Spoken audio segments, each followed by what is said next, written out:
আচ্ছা, আমার হচ্ছে ফার্স্ট কোশ্চেন, মানুষ মানে পৃথিবীতে অনেক টাইপের লিভিং বিংস আছে, রাইট? অনেক টাইপের প্রাণী, অনেক টাইপের জীব আছে।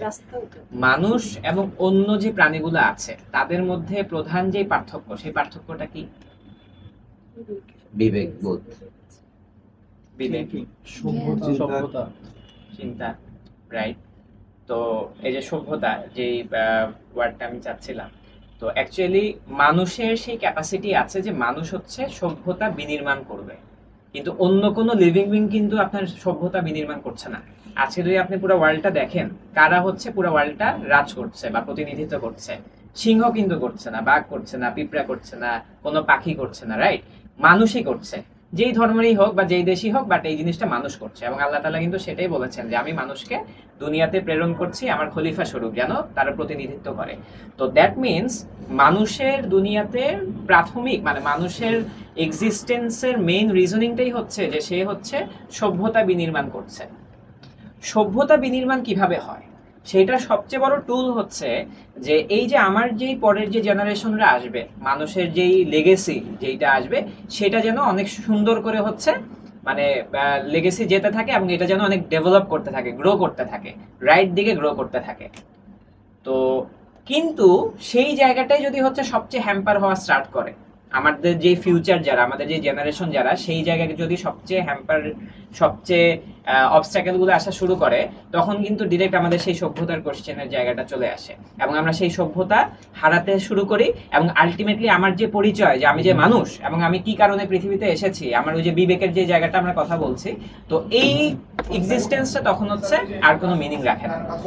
তো আমি যদি হচ্ছে এখন ঠিক আমাদের এই ফিউচার জেনারেশনের এখানে চলে আসি, যে তাদের প্রবলেমগুলোর কথা চলে আসে, আমরা খুব কমন কিছু প্রবলেম জানি যে খুবই সাইলেন্টলি আছে, এবং মনে করি যে এটা মানে কি করা যায়, এগুলোর থেকে আমরা বেঁচে থাকতে পারি না, বাট হচ্ছে, রাইট? বাচ্চারা অনবরত ডিভাইস চালাচ্ছে, ডিভাইসে অ্যাডিক্ট হয়ে যাচ্ছে, বাসায় সময় দিচ্ছে না, টিচারদের সাথে ভালো ব্যবহার করছে না, ক্লাসে যখন আসছে ক্লাসে তার মনোযোগ থাকছে না, পড়াশোনা ভালো করছে না।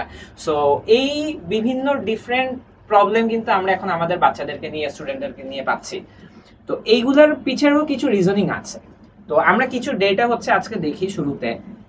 এটা হচ্ছে ক্যামব্রিজ ইউনিভার্সিটির কয়েকজন রিসার্চার করার ডেটা, এটা কিন্তু গ্লোবাল ডেটা না। এটা ঢাকার উপরে তারা 2022 থেকে 2024 সালে রিসার্চ করে ঢাকার কয়েকজন স্টুডেন্টের উপরে, এবং এই বয়সটা হচ্ছে, আপনারা শকড হবেন, বয়সটা হচ্ছে 6 থেকে 14 বছর। দ্যাট মিনস এখানে বাচ্চা বলতে আপনার আন্ডার 18 বা 17-18 বছর তাদেরকে বোঝানো হচ্ছে না, একদম ছোট বাচ্চা, শিশু বলতে যাদেরকে আমরা বোঝাচ্ছি টিনেজারের আগ পর্যন্ত, তাদেরকে বোঝানো হচ্ছে। তো সেইখানে দেখা গিয়েছে যে তাদের অ্যাভারেজ স্ক্রিন টাইম হচ্ছে 4.5 ঘন্টা বা তার থেকে বেশি, যারা হচ্ছে ফোন চালাচ্ছে এই বাচ্চাগুলা। এবং এদের মধ্যে মোর দেন 50%, অর্ধেকেরও বেশি, আপনার কোনো সুপারভিশন ছাড়া, কোনো গাইডলাইন ছাড়া, প্যারেন্টসের কোনো কর্তৃত্ব ছাড়া বা অন্য কোনো গার্জিয়ানের কোনো সুপারভিশন ছাড়া তারা সেই ডিভাইসটা চালাচ্ছে। অর্থাৎ তার ডিভাইস ইউসেজ, এই যে তার দিনের একটা বড় একটা টাইম সে হচ্ছে ডিভাইসে দিচ্ছে, এই ডিভাইসে কি আসছে, কি দেখছে, কি করছে, এই পুরোটুকুই হচ্ছে আনসুপারভাইজ থাকছে। এর ফলে কি হচ্ছে, নরমালি আমরা চিন্তা করি যে বাচ্চারা সবচেয়ে বেশি ফোনে কি দেখে, ভিডিও টাইপের কন্টেন্ট দেখে, রাইট? ইউটিউব বা ফেসবুকে ভিডিও দেখে, শর্টস দেখে, রিলস দেখে। তো এখানে হচ্ছে আরেকটা রিসার্চ আছে journal of psychology and social প্র্যাকটিসের, যে বাচ্চারা হচ্ছে ইউটিউবে যেটা দেখে সেইটা 60%-এরও বেশি ওরা সেটা ইমিটেট করার চেষ্টা করে। এবং ওই যারা ওই কার্টুনগুলো বা যে ইউটিউবাররা আছে, যেই মডেল বা হচ্ছে সুপারস্টার যারা আছে, যেই কন্টেন্টটা দেখছে ঠিক ওর মতোই ও হওয়ার চেষ্টা করে। তো এখন আমরা চিন্তা করি যে অ্যাকচুয়ালি আমি এই যে শুরুতে লাইনে যে আমি শুরু করলাম যে আল্লাহ তাআলা আমাদেরকে খলিফা স্বরূপ প্রেরণ করেছে, তো খলিফা যে হবে, সে যে আল্লাহর প্রতিনিধিত্ব করবে, সেইটার স্ট্যান্ডার্ড কি হবে, সেটার রোল মডেল কি হবে, সেটাও কিন্তু আল্লাহ তাআলা বলে দিয়েছেন যে তোমাদের জন্য উত্তম আদর্শ হচ্ছে যে রাসূল সাল্লাল্লাহু আলাইহি ওয়াসাল্লামের আদর্শের মধ্যে আছে, রাইট? সো কোরআন ও সুন্নাহর মধ্যে আছে। কিন্তু আমার বাচ্চাগুলো আজকে, আমাদের ফিউচার জেনারেশন কি দেখে বড় হচ্ছে? এই যে ইউটিউবে খুবই আনসেন্সর্ড কন্টেন্ট, এবং এইখানে শুধুমাত্র আমি এইটা মিন করছি না যে আপনার কনভেনশনাল যেসব আমাদের নাটক বা টিভি সিরিজ আছে, সিনেমা আছে বা মুভি স্টার আছে, শুধু সেটা না।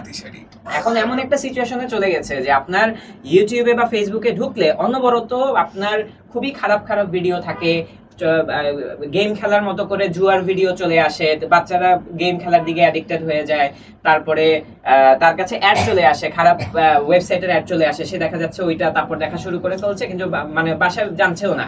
এবং বাচ্চার বয়সটা এতটা ছোট যে বাসায় কিন্তু এটা কল্পনা করাও মানে খুবই কঠিন, স্কুলে এবং বাসায়, যে এই বাচ্চা এই টাইপের খারাপ কন্টেন্ট হচ্ছে দেখতে পারে।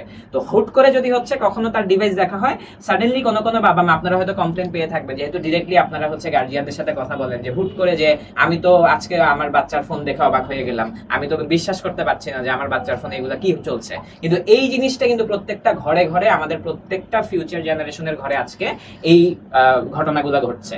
এখন আমরা আরো কিছু টেরিফাইং রিয়েলিটিতে যাই, যে অ্যাডাল্ট কন্টেন্ট হচ্ছে এখন আমাদের জন্য সবচেয়ে বড় একটা মহামারীর একটা অংশ, যেটা অনেক বছর ধরেই আছে, একটা সময় ট্যাবু ছিল, কিন্তু ট্যাবু থাকাতে যেটা হয়েছে যে আমরা এগুলা নিয়ে প্রোঅ্যাক্টিভলি কাজ না করায়, কথা না বলায়, যে এগুলা যে বাচ্চারা দেখছে বা বড়রা দেখছে, টিনেজাররা দেখছে, এবং আস্তে আস্তে মানে আগে কি হতো যে মানুষ কলেজে যেত, তখন হয়তো বন্ধুদের পাল্লায় করে দেখছে, আস্তে আস্তে ক্লাসগুলো নামছে। কিন্তু এখন দেখা গেছে যে এভারেজ আপনার এই অ্যাডাল্ট কন্টেন্টের প্রতি এক্সপোজারের বয়স হচ্ছে 12 বছর।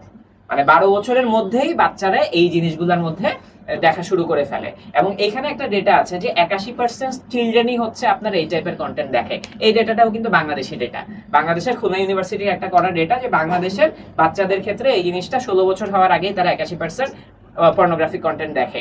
যদি এটা আমি গ্লোবালি করি, গ্লোবালি আসলে এটা মোর দেন 90%, যে স্টুডেন্ট যারা আছে তারা হচ্ছে এই টাইপের কন্টেন্ট বা কনজিউম করে বা অ্যাডিক্টেড। আরেকটা যদি দেখেন যে সাইবার অ্যাবিউজ বা বিভিন্ন সাইবার ক্রাইম বা বিভিন্ন প্রবলেমেটিক যে ইয়াগুলো আছে, যে বাচ্চারা মোর দেন 59% 60% আপনার এই টাইপের অ্যাবিউজের মধ্যে পড়ে।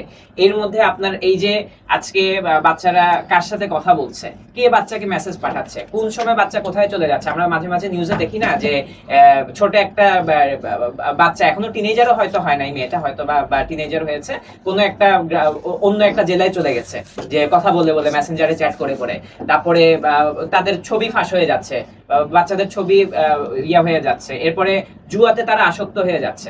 রাইট, জুয়ার ব্যাপারটাতে আমি একটা ছোট্ট ইনসাইট দিতে চাই, যে আমি নিজে পার্সোনালি অনেক সময় মনে করতাম যে এই প্রবলেমটা আমাদের ঢাকা সিটির প্রবলেম না, এই প্রবলেমটা হচ্ছে আমাদের মফস্বল এরিয়াতে, গ্রামগঞ্জের প্রবলেম, বা যেই কিছু এলাকায় কিছু ছেলে থাকে না, যে যারা হচ্ছে সারাদিন আড্ডা দেয় বা ওদের কাজই এরকম যে ওই কাজগুলো করে। কিন্তু আমি ঢাকায় একটা প্রমিনেন্ট স্কুল আছে, আমি নাম বলবো না, খুবই বড় স্কুল, খুবই বড় মাঠ আছে, তাদের ভর্তি পরীক্ষা দিয়ে সেখানে হচ্ছে আপনার চান্স পেতে হয়। তো সেই স্কুলে আমি একবার ক্লাস 3 থেকে 5 এর বাচ্চাদের হচ্ছে ইন্টারভিউ নিচ্ছিলাম, একদম অন ডিরেক্ট, এবং সেই জিনিসটা আমাদের পেজে লাইভও হয়। তো সেইখানে গিয়ে হচ্ছে আমরা ওদের থেকে জানতে পারি, মানে আমি খুবই মজার ছলে জিজ্ঞাসা করছি যে তোমরা কি ওই যে টাকা দিয়ে যে গেম খেলতে হয়, এই গেম খেলার সম্পর্কে জানো নাকি, জুয়ার মতো গ্যামলিং এর মতো যে খেলে। এবং ওরা ওই বয়স ক্লাস 3 এর ছেলে, 9-10 বছর বয়স, আমরা খুবই খেয়াল করি, ও বলছে যে ওইগুলো জানে, এবং ওর ক্লাসের অনেকেই খেলে, এবং অনেকেই তার বাবা মায়ের সাথে এগুলো নিয়ে ঝামেলা হয়েছে, তারা টিফিনের টাকা চুরি করে, টাকা জমায়, বাবা মায়ের থেকে টাকা চুরি করে করে এই জায়গাগুলো খেলে।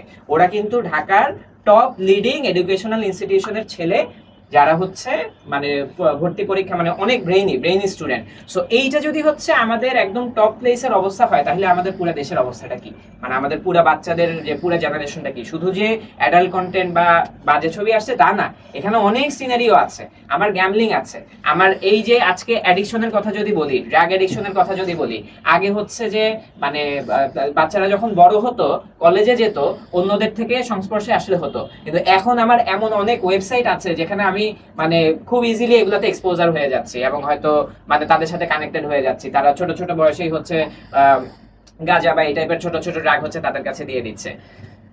তো এইগুলোর ইফেক্টটা কি? তো এটা হচ্ছে ক্যামব্রিজ স্টাডির সেই ইফেক্টটা, যে এই যে 6 থেকে 10-12 বছরের বাচ্চারা যে আপনার যখন ফোন চালাচ্ছে 4.5 ঘন্টা, বা পিউ রিসার্চ সেন্টারের আরেকটা ডেটা আছে যে টিনেজাররা অলমোস্ট কনস্ট্যান্টলি সারাদিনই তারা হচ্ছে ফোন চালায়।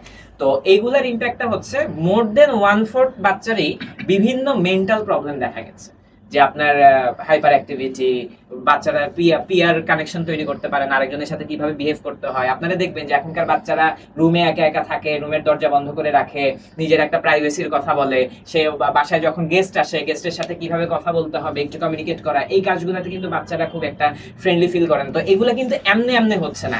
আমরা অনেক সময় বলে দিই যে যুগটা এরকম বা জেনারেশনটা এরকম, কিভাবে হচ্ছে, কেন হচ্ছে, সেই রিজনিংটা এখানে আছে, যে যখন হচ্ছে বাচ্চাদের কাছে এই ডিভাইসগুলো চলে যাচ্ছে এবং তাদের কাছে সেটা আনসুপারভাইজড অবস্থায় থাকছে, তখন তাদের এই যে আপনার behavioural problem, mental health problem, তারপর তার ফোকাস কমে যাওয়া, স্লিপের প্রবলেম, যে রাতে তার ঘুম হচ্ছে না, ক্রনিক স্লিপ লস ডিসঅর্ডারে পৌঁছে যাওয়া, তার পড়াশোনায় ফোকাস আসছে না, তার মনটা পড়ে আছে তার সেই ফেসবুকের কোনো ভিডিওতে, ইউটিউবের কোনো ভিডিওতে। তো এই প্রত্যেকটা প্রবলেম কিন্তু আমরা এখানে রিলেট করতে পারি। তো ক্লাসরুমে যদি হচ্ছে আমরা ইম্প্যাক্টটা বলি, যেটা একটু মাত্রই বললাম, যে ক্লাসে সে আসছে, ঠিকই আসছে, সকালে প্রেজেন্ট দিচ্ছে, সকালে সে অ্যাসেম্বলি করছে, ক্লাসে যাচ্ছে, কিন্তু ক্লাস টিচারও হচ্ছে খুব এফোর্ট দিচ্ছে যে আমি হচ্ছে এই জিনিসটা আমার বাচ্চাকে বুঝাই, আমার স্টুডেন্টকে বুঝাই, বাট স্টুডেন্ট কিন্তু সেই জিনিসটা গ্র্যাব করতে পারছে না। আমি হচ্ছে কয়েক বছর আগে যখন হচ্ছে আমি আন্ডারগ্রেড স্টুডেন্ট ছিলাম, তখন হচ্ছে আমি কয়েকটা বাচ্চা পড়াতাম ক্লাস 6-7। তো ওদেরকে দেখা গেছে যে ও আজকে ক্লাসে কি পড়িয়েছে ও ওই দিনই আমাকে এসে বলতে পারছে না, মানে কি পড়িয়েছে আমি ডিটেলস চাইনি, যে আজকে কি ক্লাস হয়েছে বা কি পড়েছে। ওর ওই খাতাটা বের করতে হয় যে আজকে এই যে স্যার এই ক্লাস ছিল, তারপর ডায়েরিতে বের করতে হয় আচ্ছা স্যার এরকম ছিল, এবং সে আমি মাত্র কিছু একটা লেকচার তাকে দিলাম, কিছুক্ষণ পরে সে আবার সেটা ভুলে যাবে। এবং আমি এটা খেয়াল করলাম, এটা কোনো পার্টিকুলার পার্সন না, মানে এই বয়সটা, মানে ক্লাস 6-7 এর ওরা যে এখন যারা আসছে, ওদের সবার কিন্তু এই টাইপের একটা সিনারিও, যে ও খুব তাড়াতাড়ি ভুলে যাচ্ছে। কেন? কারণ ওর ফোকাসটা, ও যখন ওই নলেজটা নিচ্ছে, ওর ফোকাসের সাথে নিচ্ছে না, ওর মাথায় ওই ব্রেনের জায়গায় অন্য কিছু ওর ব্রেনটা দখল করে আছে। তো এগুলো কিন্তু আমাদের জন্য খুবই একটা রেড মার্ক। এবং এর ফলে যেটা হয় যে আমরা যেহেতু স্কুলে হচ্ছে আপনাদের কাছে বলছি, একটা খুবই পার্সোনালি আপনারা কানেক্টেড করতে পারবেন, যে একটা খুবই ব্লেমটা এটা হয় যে আমার বাচ্চার এই সমস্যা, ওই সমস্যা, পড়াশোনায় ভালো হচ্ছে না, এটা মনে হয় স্কুলের সমস্যা, এই স্কুলে আমার ভালো হচ্ছে না। তো দেখা যাচ্ছে টিচারের সমস্যা বা স্কুলের সমস্যা অন্য স্কুলে নিয়ে যাচ্ছে, বা টিচার চেঞ্জ করার চেষ্টা করছে, বাট আলটিমেটলি দেখা যাচ্ছে না, বাচ্চার যে হোল যে ইকোসিস্টেমটা, বাচ্চার যে হোল কালচার, হোল আপব্রিঙ্গিং, তার বাসায়, তার ফ্রেন্ড সার্কেলের মাঝে, তার এই যে ডিজিটাল ইউসেজ, এইটার একটা বিশাল ইম্প্যাক্ট এটার মধ্যে আছে। সো এইখানে যদি হচ্ছে আমরা একটা ভালো ইম্প্যাক্ট আনার জন্য, সুপারভিশনের জন্য কিছু অল্টারনেটিভ নিয়ে হচ্ছে আমরা কাজ করতে পারি, তখন দেখা যাবে যে আমরা এইটাতে অনেক বেটার কিছু আউটপুট হচ্ছে নিয়ে আসতে পারবো। তো এখানে হচ্ছে আমরা যেটা চাই, যে অ্যাকচুয়ালি আমরা কি চাই, যে আমরা চাই যে প্রত্যেকটা ফ্যামিলি, যে এখন একটা সময় এসেছে যে আমি যদি বলি যে আমার ডিভাইসটা সমস্যা, সো ডিভাইসটাকে পুরোপুরি বাদ দিয়ে দিতে হবে। তো এটা হচ্ছে দ্য আলটিমেট আইডিয়াল, বাট এটা এমন একটা আলটিমেট আইডিয়াল যে জিনিসটা আসলে কখনোই আপনার পসিবল না, কারণ এখনকার বাস্তবতা এইটা। সো এই জন্য যে ওই তার ডিজিটালাইজেশনটাকে সেভ করতে হবে, both in classroom and both in their house. So আমি যদি এইভাবে সেভ করতে পারি, একটা ফুল ইকোসিস্টেমের মধ্যে তাকে নিয়ে আসতে পারি, তখন সে যদি ওই ডিভাইসটা ইউজও করে, তখন সে প্রোডাক্টিভ হবে। এই যে আজকে এআই চলে এসেছে, আপনারা চিন্তা করেন যে এখন এআই দিয়ে মানুষের প্রোডাক্টিভিটি যেটা বাড়ছে, এটা কিন্তু আগে যেমন বাড়তো 1x 2x 3x, এখন কিন্তু এভাবে হচ্ছে না। এখন আপনার 1x 5x 10x 50x 500x এভাবে করে বাড়ছে, এবং খুব র্যাপিডলি আপনার এই গ্রোথগুলো হচ্ছে। তো আমরা যদি হচ্ছে গ্লোবাল মার্কেটে কম্পিট করতে চাই, আমাদের জেনারেশনটাকে ওইভাবে ওই স্ট্যান্ডার্ডে বিল্ড করতে চাই, তো অবভিয়াসলি ওদেরকে এই জিনিসগুলোতে অ্যাডাপটিভ করতে হবে, কিন্তু সেই অ্যাডাপটিভিটিটা যেন একদম রাইট ওয়েতে হয়। আপনারা রিসেন্টলি দেখেছেন কিনা যে চ্যাটজিপিটি কিন্তু রিসেন্টলি যে রিলিজ করেছে, যে সেখানে কিন্তু অ্যাডাল্ট কনভারসেশন করা যাবে। সো এগুলো কিন্তু আমাদের জন্য মানে খুবই ওয়ার্নিং, যে যেই চ্যাটজিপিটি দিয়ে আপনার একটা কর্পোরেটের, একটা স্কুলের ক্লাসের অনেক কাজ হয়ে যাচ্ছে, সেখানে যদি এগুলো চলে আসে, তাহলে আমি কিভাবে এই জিনিসগুলো সেন্সর করব, কিভাবে এই জিনিসগুলো থেকে বেঁচে থাকবো।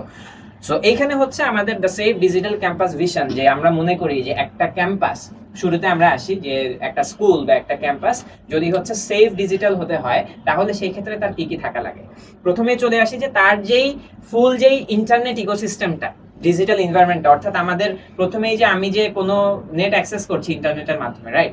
সো এই ইন্টারনেটটা কিন্তু আমার পিউরিফিকেশনের প্রয়োজন আছে।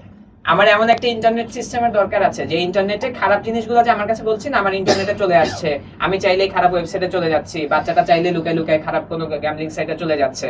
তো যেন সে চাইলেও যেতে না পারে, যেন চাইলেও তার কাছে কোনো খারাপ অ্যাড হুট করে চলে না আসে, এই টাইপের একটা ইন্টারনেট ইকোসিস্টেম হচ্ছে সেই ক্যাম্পাসে থাকা উচিত।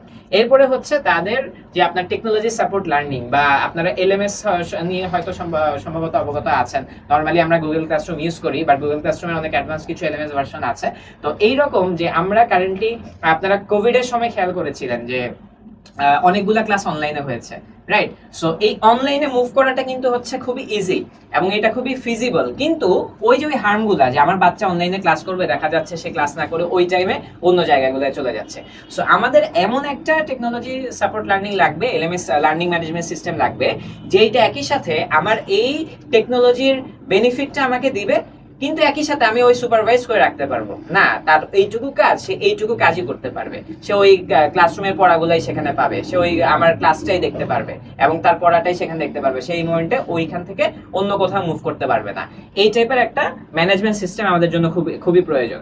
তারপরে কন্ট্রোল অ্যান্ড প্রোডাক্টিভ ইউজ বা সুপারভিশন, যে আমরা যে ডিভাইসগুলো ইউজ করছি, আমাদের ল্যাপটপ হোক বা ক্লাসরুমে যদি কোনো ডিভাইস ইউসেজ থাকে, আমাদের কম্পিউটার ল্যাবে যে ডিভাইসগুলো আছে সেগুলোর একটা সুপারভিশন, যে সেই ডিভাইসগুলোয় কি কি কাজ হচ্ছে, যেন সেইটার একটা ডেটাও যে যারা রেসপন্সিবল পারসন আছে, টিচার আছেন, অ্যাডমিনিস্ট্রেশন আছেন, তাদের কাছে যেন সেই ইনফরমেশনগুলো থাকে। আর এছাড়া হচ্ছে আপনার আরেকটা আরো যদি বলি যে আমাদের আরো গাইডলাইন দরকার, রাইট, যে কিভাবে আমরা এই টেকনোলজির সাথে অ্যাডাপ্ট করব এবং এই সেফ ক্যাম্পাস ভিশন হচ্ছে আমরা ইমপ্লিমেন্ট করতে পারি, বোথ ইন টিচার এন্ড বা হচ্ছে guardian end and student end প্রত্যেকটা জায়গায়। এবং এখানে যদি আমরা ফ্যামিলি ভিশনে চলে আসি, যেটা ক্যাম্পাসের কথা বললাম, বাসার কথা কি, বাচ্চাদের বাসায় কি করা উচিত, তো সেখানেও সেম, যে তাদের ওই সেফ ইন্টারনেট ওই জিনিসটা হচ্ছে তাদের থাকতে হবে, এবং তাদের যে সেলফ কন্ট্রোলিং সিস্টেম, যে বাচ্চা যে আমার ফোন চালাচ্ছে বা বাচ্চার যে ফোন আছে, এই ফোনটা যেন একটা প্যারেন্টাল সুপারভিশনের মধ্যে চলে আসে, এই কন্ট্রোলিংটা থাকতে হবে। একই সাথে বাচ্চারও যেমন কন্ট্রোলিং থাকতে হবে, আমি চাচ্ছি সাপোজ আমি আমার নিজেকে কন্ট্রোল করতে চাই, আমি হচ্ছে আজকে ফেসবুক চালাচ্ছি, আমি একটা ভিডিও আসলো, খুবই ইম্পর্টেন্ট একটা ভিডিও আমাদের হোয়াটসঅ্যাপে ক্লাসরুমের একটা গ্রুপে আসলো, কিন্তু সেই ভিডিওটা দেখার পরে আমি জাস্ট একটা স্লাইড করলাম, একটা স্ক্রল করলাম, এবং এরপরে আরো নতুন নতুন ভিডিও আসা শুরু করলো, আমি রিলস দেখা স্টার্ট করলাম, কোন সময় আমার যে হচ্ছে 40 মিনিট পার হয়ে গিয়েছে আমি খেয়াল করলাম না। সো এটা কিন্তু আমাদের জন্য খুবই বাস্তবতা, এবং এভাবে হচ্ছে আমাদের অনেকগুলো টাইম চলে যাচ্ছে। তো এইগুলোই কিন্তু আমাদের কন্ট্রোলিং এর মধ্যে আনতে হবে। শুধু আমরা যে গুড নিয়ে এটা একটা আছে, এটা অবশ্যই থাকতে হবে, আমরা সবাই চাই যে, এবং আমরা যখন আমাদের এত টাইম নষ্ট হয়ে যাচ্ছে বা আমরা রাতে ঘুমাতে গিয়েছি 10টার সময় আমরা বেড়ে যাচ্ছি, আজকে আমি তাড়াতাড়ি ঘুমাবো, কিন্তু ওই যে ফোনে দেখা যাচ্ছে যে একটা ইম্পর্টেন্ট নিউজ পেলাম, এরপরে দেখতে দেখতে দেখতে ইউটিউবের ওই ভিডিও দেখতে দেখতে দেখতে রাত 2টা বেজে গেল, 3টা বেজে গেল, এবং ওই সেম সাইকেল আমাদের দেখা যাচ্ছে অনেকের ক্ষেত্রেই হচ্ছে ঘটছে। তো এই জন্য বাচ্চাদের সুপারভিশনের পাশাপাশি আমাদের নিজেদের যে সেলফ কন্ট্রোল, সেটাও কিন্তু আমাদের জন্য খুব প্রয়োজন, সেই সুপারভিশনটাও এখানে থাকা প্রয়োজন। এবং একই সাথে সেফ এন্টারটেইনমেন্ট, যে আমি যে বলছি যে ইউটিউবে এই যে এই প্রবলেমগুলো, যেমন ইউটিউবের একটা ভয়াবহ প্রবলেম হচ্ছে যে এখানে অনেক কার্টুন এরকম আছে যে আপনার দেখবেন যে বাহ্যিকভাবে মনে হবে পুরোটা কার্টুন, কার্টুনের ভিতরে 3 থেকে 5 সেকেন্ডের একটা অ্যাডাল্ট কন্টেন্ট আছে, এবং এই টাইপের প্রচুর কন্টেন্টে ইউটিউব ভরা, এবং এর মধ্যে আমরা যদি রিলিজিয়াস ইস্যুগুলো নিয়ে আসি তাহলে তো সেটা থামবেই না। এবং ইউটিউবে লাস্ট কয়েকদিন ঢুকলেই হয়তো অনেকে খেয়াল করবেন, এই যে গ্যামলিং এর বিভিন্ন অ্যাড চলে আসে বা খারাপ কোনো ভিডিও চলেই আসছে। ইউটিউবে আলটিমেটলি যে অ্যাডাল্টের যে সেন্সরিংটা করা হয়, সেটাও তো ওরা ওদের সেন্সে করছে। আমরা যেই আমাদের যে গাইডলাইন আছে, যেটা আল্লাহ তাআলা আমাদেরকে দিয়েছেন, সেই গাইডলাইন দিয়েও কিন্তু সেই জিনিসটা হচ্ছে না। সো আমাদের এই সেফ এন্টারটেইনমেন্ট ইনশিওর করে এই টাইপেরও হচ্ছে কিছু অ্যাপ্লিকেশন হচ্ছে প্রয়োজন আছে, যেটা দিয়ে আমরা আমাদের ওই এন্টারটেইনমেন্টের জায়গাটাও ফুলফিল করবো। কারণ আমাদের এন্টারটেইনমেন্ট কিন্তু মানে গ্রহণ করতে কিন্তু নিষেধ নেই, বা সেই এন্টারটেইনমেন্টটা হতে হবে in the positive way, in the right way, right.